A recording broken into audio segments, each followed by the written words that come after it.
Is your car being made by slave labor? Car makers manufacturing in China or buying car parts from China have blood on their hands. They are complicit in forced labor in Xinjiang. At least that is the big claim that the Human Rights Watch is making. Let me explain this. Many of the world's biggest car makers make in China. I'm talking about the likes of Tesla, Toyota, Volkswagen, and then you obviously have the Chinese car makers, BYD, Changan, Great Wall Motors, Dongfeng. These brands, domestic and foreign, make in China and export globally. But in what condition are these cars made? Aluminium is one material you cannot do without when making a car.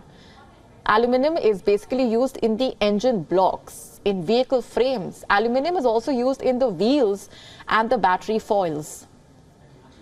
Now, almost a tenth of the world's aluminium is made in Xinjiang.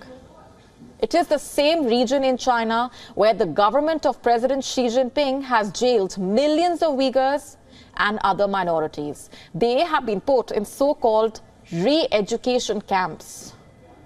People are being tortured in these camps. Families are being separated. Women are being raped. Men are being castrated. There are reports of organs being harvested. There are cases of Uyghurs being forced to work in farms and factories in harsh conditions and without pay. Many are working in Xinjiang's aluminium plants. Their blood aluminium is being used to make cars that are running on the roads of your city. Are the car makers blind to this network? Do they not know about the blood in the supply chain? Look at what the Human Rights Watch is claiming.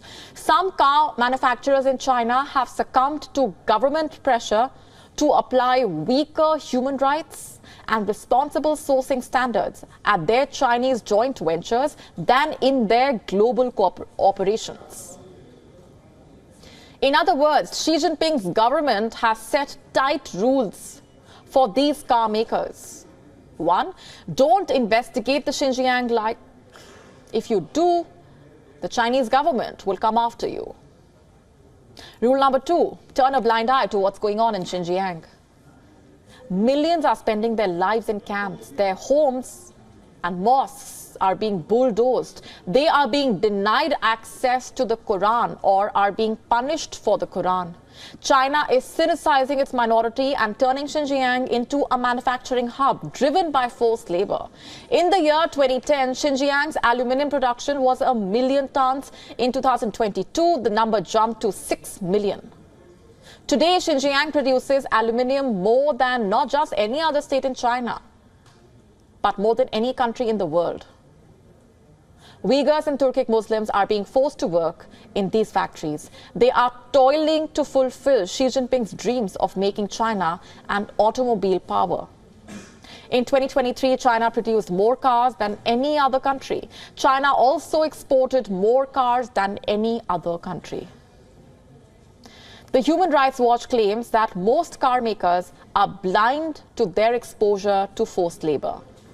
These car makers have not mapped their supply chain, or they have not been allowed to. Either way, now they know what's happening. Will they still continue to make in China is the question. I have some more information for the benefit of these car makers. They may have heard of the Xinjiang East Hope non-ferrous metals.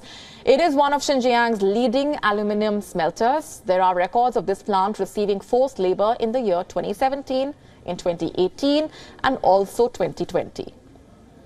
Xinjiang Production and Construction Corps, or XPCC, is one of the region's largest aluminium producers. This entity engages forced labor, also facilitates in the transfer of forced labor. XPCC has links to the PLA, or the People's Liberation Army, and has been involved in the repression of Uyghurs. And guess what? Under the UN Guiding Principles on Business and Human Rights, car makers are responsible for identifying, preventing, and mitigating forced labor in their supply chains. So what are these automobile giants that are making in China doing? A subsidiary of Volkswagen has a joint venture with Chinese SAIC. This Chinese car maker has a facility in Xinjiang. Tesla makes cars in China. Can't these car makers move out of China? Of course they can. But will they do that is the question. Labor is cheap in China, and it's always money over models for most businesses. But what about you? Are you comfortable driving a car that leads back to the slave labor in Xinjiang? Former European brands that are now China-owned, the likes of Volvo and MG, are produced exclusively in China.